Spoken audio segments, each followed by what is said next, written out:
नमस्कार, मैं दीपक कुमार आप सभी का स्वागत करता हूं दादा डायलॉग। दोस्तों, पिछले गुरुवार को कलकत्ता हाई कोर्ट ने ममता बनर्जी को एक जोरदार झटका दिया, जिस झटके के सदमे में वो अब एकदम विचलित और भयभीत दिख रही है। मामला क्या था?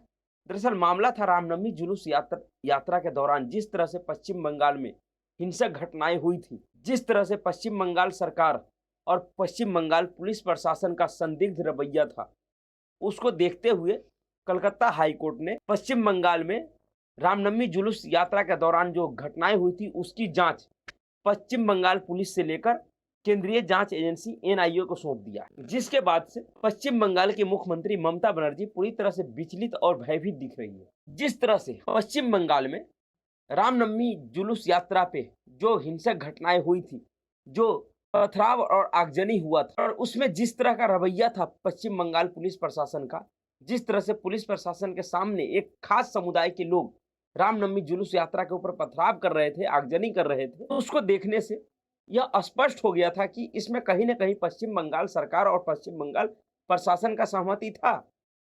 क्योंकि जिस तरह से रामनवमी यात्रा निकलने से 5-6 दिन पहले ही पश्चिम बंगाल की मुख्यमंत्री ममता बनर्जी ने एक सार्वजनिक सभा के दौरान पश्चिम बंगाल के हिंदुओं एवं रामनवमी जुलूस यात्रा निकालने वाले लोगों को एक तरह से धमकी दिया था, चेतावनी दिया था कि अगर रामनवमी यात्रा किसी भी मुस्लिम एरिया से निकलता है तो वहां कुछ भी हो सकता है। यह एक तरह से सीधे-सीधे चेतावनी था एक मुख्यमंत्री के द्वारा।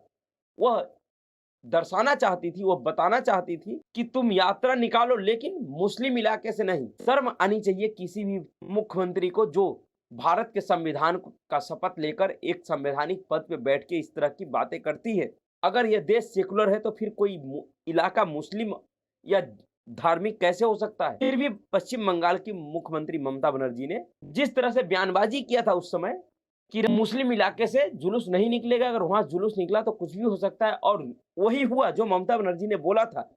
और जुलूस पे पथराव और हिंसा के बाद जिस तरह से ममता बनर्जी ने फिर कहा कि मैंने पहले ही कहा था कि मुस्लिम इलाकों से यात्रा नहीं निकलनी चाहिए, इसके लिए दोषी सिर्फ और सिर्फ पश्चिम बंगाल के हिंदू है, वो हिंदू संगठन है जो यात्रा निकाला है। क्योंकि ममता बनर्जी ने कहा था कि रमजान के महीने में कोई भी मुसलमान गलत काम नहीं करता है, जबकि स्पष्ट दिख रहा था, वीडियोग्राफी में दिख रहा था कि किस तरह से टोपी लगा कर आए हुए लोग यात्रा के ऊपर पत्थरबाजी और हिंसा और आगजनी कर रहे हैं। उसके बाद भी जिस बेशर्मी के साथ मुख्यमंत्री ममता बनर्जी ने यह बयान दिया था कि रमजान के महीने में मुस्लिम गलत काम नहीं करते, जबकि रमजान का महीने का पूरा इतिहास है। अगर आप पूरे दुनिया में रमजान के महीने में कितने घटना घटित हुआ है, उस पे अगर ध्यान दीजिए, उसको अगर खंगालने का कोशिश कीजिए, एक तरह से रिसर्च कीजिए, तो आपको एक चौंकाने वाला तथ्य सामने आ गया कि इस धरती पे जब से इस्लाम आया है, तब से जितनी बड़ी-बड़ी निशंस से नरसंहार हुआ है, वो रमजान के महीने में ही हुआ है। यह तथ्य है, चाहे वो किसी भी तरीके से किया गया हो, लेकिन इस्लामिक लोग ने ही इस्लाम के नाम पे ही किया है और रमजान के महीने में किया है। फिर भी एक मुख्यमंत्री एक समुदाय के वोट को लेने के लिए, वोट बैंक की राजनीति के लिए इस तरह का बयान देता है और जिसके बाद राज्य में हिंसा भड़कता है, तो उस हिंसा की जांच के लिए कलकत्ता हाई कोर्ट ने जो कदम उठाया है वो बिल्कुल सही उठाया है। अब उस जांच को एनआईए के देने के बाद विश्व हिंदू परिषद ने एक और मांग किया है, क्योंकि यह जांच कलकत्ता हाई कोर्ट ने एनआईए को स्वतः संज्ञान लेकर नहीं दिया है। इस घटना के खिलाफ पश्चिम बंगाल के बीजेपी के नेता और पश्चिम बंगाल विधानसभा में विपक्ष के नेता शुभेंदु अधिकारी ने कलकत्ता हाई कोर्ट में एक अपील दायर किया था, जिसमें उन्होंने मांग किया था कि पश्चिम बंगाल में जो ये घटनाएं घटी है, जो हिंसा हुआ रामनवमी जुलूस की यात्रा के दौरान, उसमें सरकार और प्रशासन का सहमति था। इसके लिए यह इसकी जांच किसी राष्ट्रीय जांच एजेंसी से करवाई जाए, खास करके एनआईए से, क्योंकि उन्होंने कहा था कि इस हिंसा में बहुत से ऐसे तत्व शामिल है जिसका आतंकवादी संगठनों से संबंध हो सकता है। इसी के बाद कलकत्ता हाईकोर्ट ने यह आदेश पिछले गुरुवार को दिया है। यह जांच केंद्रीय जांच एजेंसी एनआईए को सौंपा है और उसके बाद अब विश्व हिंदू परिषद ने मांग किया है कि उस पूरी घटना में एनआईए को पश्चिम बंगाल की मुख्यमंत्री और टीएमसी के भूमिका की भी जांच करनी चाहिए कि उनका भूमिका उस घटना के दौरान क्या था, जो कि कहीं न कहीं सही मांग है, क्योंकि जिस तरह का बयानबाजी ममता बनर्जी ने यात्रा से पहले किया था, जिस तरह का अल्टीमेटम दिया था, उससे स्पष्ट होता है कि कहीं न कहीं उस घटना में पश्चिम बंगाल की सत्ताधारी दल और प्रशासन का हाथ था। उसके बाद पश्चिम बंगाल में ही एक और घटना घटी है। 21 अप्रैल को पश्चिम बंगाल के कालियागंज इलाके में एक 17 वर्षीय छात्रा का शव नहर में तैरते हुए मिला। उस शव को स्थानीय लोगों ने निकाला। उसके बाद स्थानीय लोगों एवं उस छात्रा के परिवार का यह आरोप था कि इस लड़की के साथ बलात्कार हुआ है, उसके बाद इसकी हत्या की गई है और इसका जांच सीबीआई से कराई जाए, यही उन लोगों का मांग था। इसी मांग को लेकर स्थानीय लोगों ने और छात्रा के परिजनों ने छात्रा के शव को सड़क पर रख के विरोध प्रदर्शन कर रहा था और वो मांग कर रहा था कि इसकी जांच केंद्रीय एजेंसी से कराई जाए, क्योंकि बंगाल पुलिस ने उस छात्रा के शव को देखते ही बिना किसी जांच पड़ताल के एक तरह से सुसाइड घोषित कर दिया था, आत्महत्या घोषित कर दिया था, जिसके वजह से परिवार के लोगों को समझ में आ गया कि पश्चिम बंगाल की पुलिस और प्रशासन उनको न्याय नहीं दिलवा पाएगा। इसलिए उन्होंने केंद्रीय जांच एजेंसी से जांच कराने की मांग किया। उसी के पक्ष में विरोध प्रदर्शन कर रहे थे उस समय पश्चिम बंगाल पुलिस ने उन लोगों पर लाठीचार्ज कर दिया, जिसके बाद कार्रवाई के खिलाफ उग्र प्रदर्शन शुरू कर दिया, जिसके वजह से पश्चिम बंगाल उसी क्षेत्र के थाने में मंगलवार को आगजनी की घटना भी हुई। उस आगजनी के घटना में जो आरोपी था उसको पकड़ने के लिए पश्चिम बंगाल पुलिस ने कुछ ऐसे लोगों के खिलाफ कार्रवाई किया है जो पश्चिम बंगाल बीजेपी नेता के और पश्चिम बंगाल के लोगों के अनुसार वह लोग निर्दोष है, फिर भी पश्चिम बंगाल की पुलिस और प्रशासन उसके ऊपर जानबूझ के कार्रवाई इसलिए कर रही है क्योंकि वो लोग सीबीआई जांच का मांग कर रहा था। क्योंकि इसी को लेकर कल भारतीय जनता पार्टी के पश्चिम बंगाल के सांसद लोकेट चटर्जी और खगेन मुर्मू ने प्रेस कॉन्फ्रेंस किया बीजेपी के हेडक्वार्टर में, और उन्होंने पश्चिम बंगाल सरकार और प्रशासन पे जो आरोप लगाया वो बहुत ही गंभीर है। उससे पहले भी पश्चिम बंगाल विधानसभा में विपक्ष के नेता शुभेंदु अधिकारी को आरोप लगा चुका है। दरअसल भाजपा नेता शुभेंदु अधिकारी ने जो आरोप लगाया उसी आरोप को आज प्रेस कॉन्फ्रेंस में दोबारा से बताया गया है लोगों के सामने। दरअसल शुभेंदु अधिकारी ने कहा, ट्वीट करते हुए लिखा था कि कालियागंज में ममता की पुलिस ने 33 साल के राजवंशी युवक की बेरहमी से हत्या कर दी। शुभेंदु अधिकारी ने इसके बाद घटना की जानकारी देते हुए लिखा, बंगाल की पुलिस 26 और 27 अप्रैल को करीब रात के 2:30 बजे कालियागंज स्थिति बीजेपी पंचायत समिति के सदस्य विष्णु बर्मन के घर पे छापेमारी करने गई थी, क्योंकि पुलिस प्रशासन और पश्चिम बंगाल सरकार ने उसके ऊपर आरोप ये लगाया कि ये लोग थाने में आगजनी किया था, ये लोग उपद्रव करवाया था प्रदेश में कालियागंज इलाके में और उस थाने में।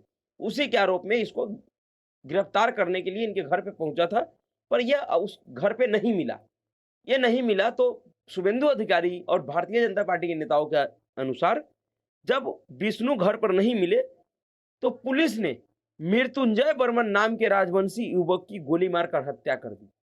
अब बताइए, बंगाल पुलिस और बंगाल सरकार किस तरह से लोगों की आवाज को दबाने का कोशिश कर रहा है कि पुलिस गई किसी आरोपी की तलाश में उसके घर पे छापा मारने, वो आरोपी घर पे नहीं मिला, तो क्या पुलिस उसके बदले किसी दूसरे लोगों को गोली मार देगी, उसका एनकाउंटर कर देगी? और इस एनकाउंटर को पश्चिम बंगाल की प्रशासन और पुलिस जायज ठहरा रही है, क्यों? वो कह रही है कि जब उत्तर प्रदेश में एनकाउंटर होता है तो सही, तो फिर पश्चिम बंगाल में गलत कैसे? उत्तर प्रदेश में किसी निर्दोष लोगों का एनकाउंटर नहीं किया जा रहा है, वो बड़े से बड़े माफियाओं का एनकाउंटर किया जा रहा है, बड़े से बड़े अपराधियों का किया जा रहा है। इसके ऊपर 50,000 से लेके 5-5 लाख और 10-10 लाख का इनाम घोषित है, वो इनामी अपराधी है। ऐसे लोगों का एनकाउंटर किया जाता है, किसी छोटे मोटे अपराध के अपराधी या किसी निर्दोष लोगों का एनकाउंटर नहीं किया जाता है। पर ममता बनर्जी की पुलिस और प्रशासन उस एनकाउंटर को जस्टिफाई करने में लगा हुआ है, पर ममता बनर्जी उससे भी बड़ा काम कर रही है, जिससे यह दिख रहा है कि ममता बनर्जी के अंदर किस तरह का घबराहट और बौखलाहट है, किस तरह से वो डरी हुई है। क्योंकि इस कालियागंज मामले में कलकत्ता हाई कोर्ट ने भी दखल दिया है। दरअसल कलकत्ता हाई कोर्ट ने पश्चिम बंगाल पुलिस से और राज्य सरकार से नाबालिग लड़की के हत्या और बलात्कार के मामले में क्या कार्रवाई किया है, उनके दोषियों के खिलाफ क्या कार्रवाई किया है। जिस तरह का घिनौना चेहरा पश्चिम बंगाल पुलिस का दिखा कि उसने जिस तरह से इस लड़की के शव को विरोध प्रदर्शन कर रहे लोगों से छीनकर और घसीटते हुए लेके जा रहा था 4 पुलिसकर्मी, वह दृश्य पूरे देश ने देखा। उसके ऊपर कलकत्ता हाई कोर्ट ने पश्चिम बंगाल सरकार से रिपोर्ट मांगा है। उसको कहा है कि मंगलवार तक इसके ऊपर क्या कार्रवाई हुआ और पुलिस पदाधिकारी ने इस तरह से कैसे इस लड़की के खिलाफ यह घिनौना कृत्य किया है, इसकी रिपोर्ट कलकत्ता हाई कोर्ट को सौंपे। इस वजह से और ममता बनर्जी का परेशानी बढ़ने वाला है, जिसके बाद अब ममता बनर्जी ने इस पूरे घटना को एक अलग ही मोड़ देने का कोशिश कर रहा है। दरअसल ममता बनर्जी ने इस हत्या और बलात्कार के केस को बिना किसी जांच, बिना किसी रिपोर्ट, इसे प्रेम प्रसंग का मामला बता रहा है।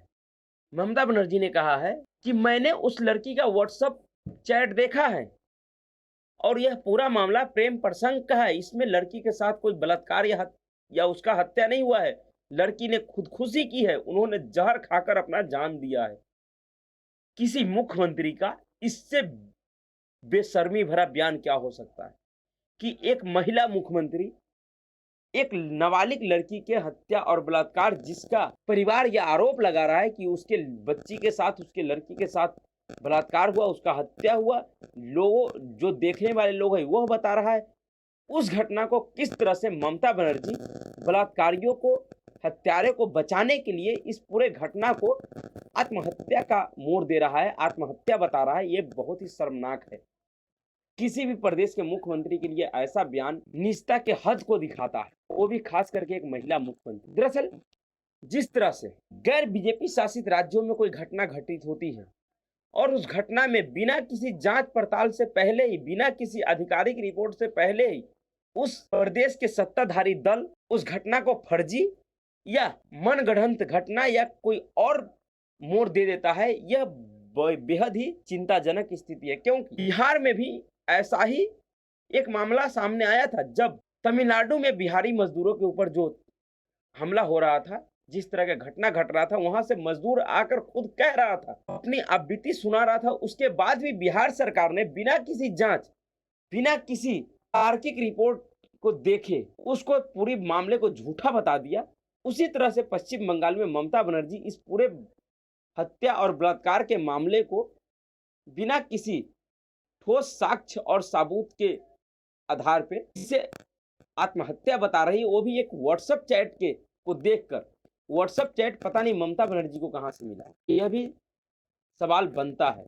पर जिस तरह से ममता बनर्जी चौतरफा घिरती जा रही है पश्चिम बंगाल में और जिस तरह के घबराहट में वो इस तरह का बयान दे रही है, इससे पश्चिम बंगाल के लोगों के लिए भी यह काफी महत्वपूर्ण समय है कि वो विचार करे और अपनी स्थिति को समझे कि पश्चिम बंगाल में उनका स्थिति क्या है। क्योंकि जिस तरह से पश्चिम बंगाल की मुख्यमंत्री ममता बनर्जी मुस्लिम वोटों के लिए खुलकर मुस्लिमों का समर्थन करती है, खुलकर हिंदुओं का विरोध करती है, हर एक हिंदू त्योहारों पे कोई न कोई अरंगा लगाती है, इससे स्पष्ट होनी चाहिए बंगाल में हिंदुओं को कि उनका जीना बंगाल में दूभर है, उनको सेकेंड सिटीजन माना जाता है। क्योंकि पश्चिम बंगाल में बहुत से ऐसे, पश्चिम बंगाल में हिंदू मतदाताओं का भी संख्या बहुत ज्यादा है। हिंदू मतदाताओं के वोट के ऊपर ही पश्चिम बंगाल में किसी भी पार्टी का सरकार बनता है। इसलिए इन घटनाओं को देखने के बाद,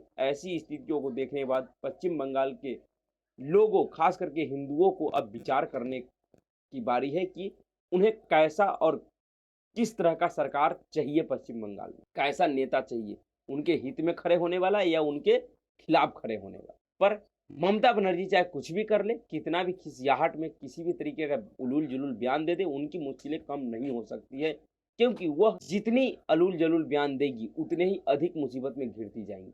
क्योंकि अब पश्चिम बंगाल में भी भारतीय जनता पार्टी और उनकी नेता और कार्यकर्ता अब उस मूड में आ चुका है जिस मूड में पश्चिम बंगाल में ममता बनर्जी ने लेफ्ट के खिलाफ लड़ाई लड़ा था और सत्ता पाया था। उसी तरह के मूड में अब पश्चिम बंगाल में भारतीय जनता पार्टी दिख रहा है। जो कि अच्छा है। ऐसी सरकारों से लड़ने के लिए इसी तरह का रुख अख्तियार करना चाहिए। तो अभी के लिए इतना ही। अगर आपको वीडियो अच्छा लगा तो वीडियो को लाइक कीजिए, शेयर कीजिए और चैनल को सब्सक्राइब। नमस्कार।